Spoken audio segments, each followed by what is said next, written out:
Guys, welcome to my online c. मेरा नाम है देव। आज के इस वीडियो के अंदर हम लोग डिस्कस करने वाले हैं, अगर आप एक नया बिजनेस शुरू करने की सोच रहे हैं और अगर आपको लोन की रिक्वायरमेंट है तो इसके पहले कुछ वीडियोस के अंदर मैंने आपको SBI ई मुद्रा के थ्रू लोन लेना बताया था।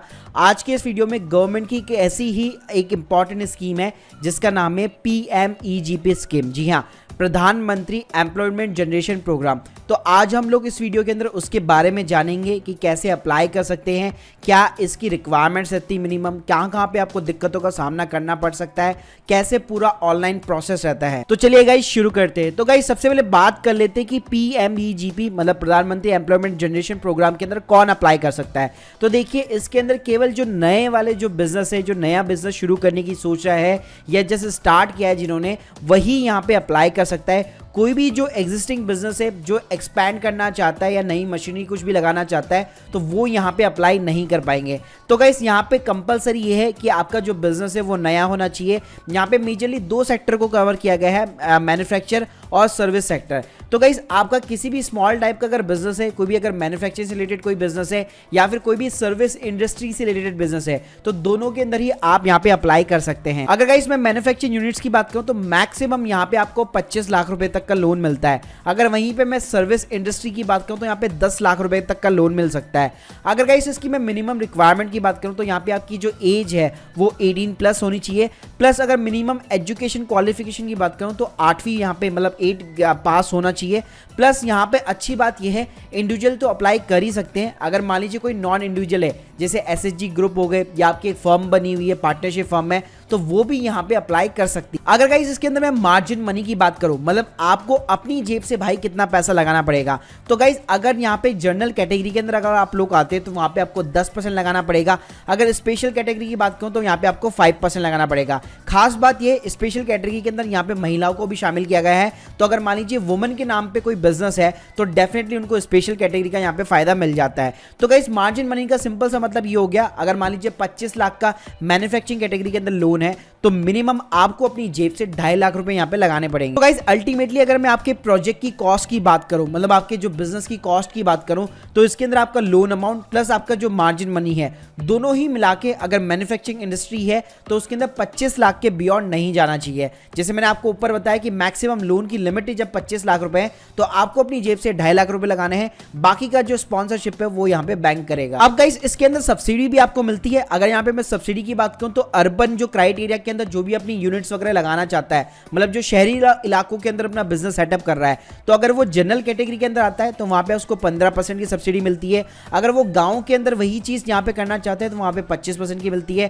प्लस अगर वो स्पेशल कैटेगरी के अंदर है, मतलब मान लीजिए अगर बिजनेस महिला के नाम पे, तो वही चीज आपको अर्बन के अंदर 25 मिलेगी और रूरल के अंदर 35% मिलेगी। अगर गाइस मैं कोलेटरल की बात करूं, कोलेटरल का मतलब हो गया जब भी आप बैंक के अंदर लोन लेने जाते हैं तो कोई ना कोई चीज आपको गिरवी रखनी पड़ती है। तो गाइस अगर आपका 10 लाख तक का लोन है तो यहाँ पे आपको कोई भी कोलेटरल सिक्योरिटी रखने की जरूरत नहीं है। अगर 10 लाख के ऊपर बियॉन्ड अगर आप बेसिकली लोन है, अगर आपकी रिक्वायरमेंट है, तो डेफिनेटली आपको कोई ना कोई यहाँ पे सिक्योरिटी देनी पड़ेगी। तो गाइस अब बात करते हैं कि आखिर इस लोन की एप्लीकेशन को प्रोसेस कौन करता है। तो गाइस प्रोसेस करते हैं KVIC जो कि खाड़ी बोर्ड है, और DIC मतलब आपका डिस्ट्रिक्ट इंडस्ट्रियल सेंटर। गाइस अगर मैं डॉक्यूमेंट्स की बात करूं तो मेजरली इसमें कुछ खास डॉक्यूमेंट नहीं है, आपके नॉर्मल KYC डॉक्यूमेंट जैसे मतलब पैन कार्ड, आधार कार्ड, फिर आपके बिजनेस के कुछ सर्टिफिकेट्स वगैरह हो गए। यहाँ पे जो मेन फैक्टर है वो है आपका गाइस प्रोजेक्ट रिपोर्ट का। जी हाँ, तो ऑब्वियसली बात है कि जब भी अगर आप लोन के लिए अप्लाई करते हैं तो हमेशा आपको एक प्रोजेक्ट रिपोर्ट की रिक्वायरमेंट रहती है। तो गाइस आप लोगों को मैं बताना चाहूंगा, अगर आप लोग अपनी प्रोजेक्ट रिपोर्ट बनवाना चाहते हैं तो एक लिंक जो है ऐप का मैं यहाँ पे डिस्क्रिप्शन बॉक्स में दे दूंगा। उस ऐप की सहायता से आप खुद जो है अपनी यहाँ पे प्रोजेक्ट रिपोर्ट बना सकते हैं। अब गाइस अगर मैं लोन की एप्लीकेशन की बात करूं तो सिंपल से आपको इनकी वेबसाइट के ऊपर जाना पड़ेगा, KVIC ऑनलाइन gov.in के ऊपर। यहाँ पे आप देख सकते हैं online application form for the individual. तो जैसे आप इसके ऊपर क्लिक करेंगे, पूरा यहाँ पे ऑनलाइन फॉर्म दिया हुआ है। अब इस फॉर्म को कैसे भरना है वो मैं आपको एक नेक्स्ट वीडियो के अंदर बताऊंगा। तो अभी इस वीडियो के अंदर मैं आपको एक प्रोसेस बताने वाला हूं कि इस एप्लीकेशन को भरने के बाद में क्या प्रोसेस यहाँ पे रहता है। तो देखिए गाइस, जब भी आप इस टाइप की कोई भी एप्लीकेशन यहाँ पे फाइल करेंगे तो यहाँ पे आपको 3 बोर्ड दिए होते हैं। एक होता है KVIC, एक होता है KVIB और एक होता है DIC। तो गाइस ये आपकी चॉइस रहती है कि आप किसको यहाँ पे अपनी एप्लीकेशन असाइन करना चाहते हैं। सो गाइस जिस भी आप एजेंसी को, नोडल एजेंसी को, जिसको भी आप असाइन करना चाहते हैं वो आप यहाँ पे चूज कर सकते हैं। प्लस गाइस यहाँ पे आप जो भी चूज करेंगे, जैसे मान मान लीजिए मैंने DIC सेंटर को चूज किया है और जैसे आप अपनी लोकेशन डालेंगे तो उसका एड्रेस भी यहाँ पे आ जाता है। तो गाइस होता क्या है, जैसे आप एप्लीकेशन को इसको फिलअप करेंगे तो ये जो एप्लीकेशन है आपने जो भी बोर्ड या एजेंसी को यहाँ पे चूज कर रखा होगा ऑटोमेटिकली उनके पास में फॉरवर्ड हो जाएगी। तो गाइस जैसे ही ये आपकी एप्लीकेशन इनमें से तीनों में से किसी को भी बोर्ड को नोडल एजेंसी को यहाँ पे मिलती है तो उसके बाद में ये लोग आगे फॉरवर्ड कर देते हैं जो कि होता है DLTFC, district level task force committee.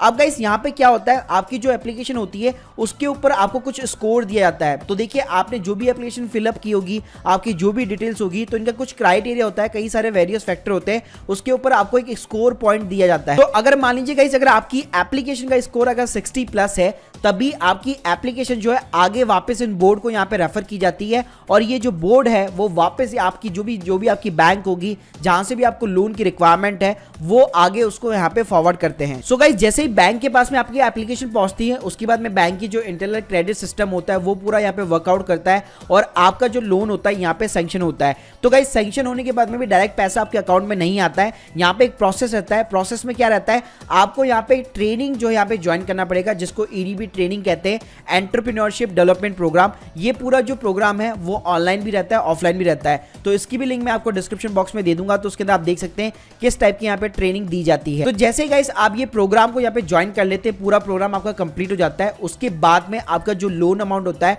वो आपके बैंक अकाउंट के अंदर क्रेडिट हो जाता है। लेकिन गाइस ये जो लोन अमाउंट है, आपको जो भी लोन अमाउंट मिला होगा वो एक तरह से यहाँ पे होल्ड हो जाता है। होल्ड का मतलब क्या है, आप कह सकते हैं एक टाइप की आपकी फिक्स डिपॉजिट बन जाती है बैंक के अंदर। उस अमाउंट के ऊपर आपको कोई भी इंटरेस्ट नहीं मिलता, लेकिन जब भी चाहे उसमें से जितना अमाउंट भी चाहे आप यहाँ पे यूज कर सकते हैं। सो गाइस ये मैंने आपको एक पूरा प्रोसेस बता दिया प्रधानमंत्री एम्प्लॉयमेंट जनरेशन प्रोग्राम का। अब आने वाले वीडियो के अंदर मैं आपको लाइव दिखाऊंगा कि किस तरह से इसकी एप्लीकेशन यहाँ पे फाइल की जाती है। So guys hope you like this video, please subscribe our channel. अगर आप लोगों के कोई भी डाउट्स है कमेंट सेक्शन के अंदर जरूर बताइए। Thank you guys, thank you very much.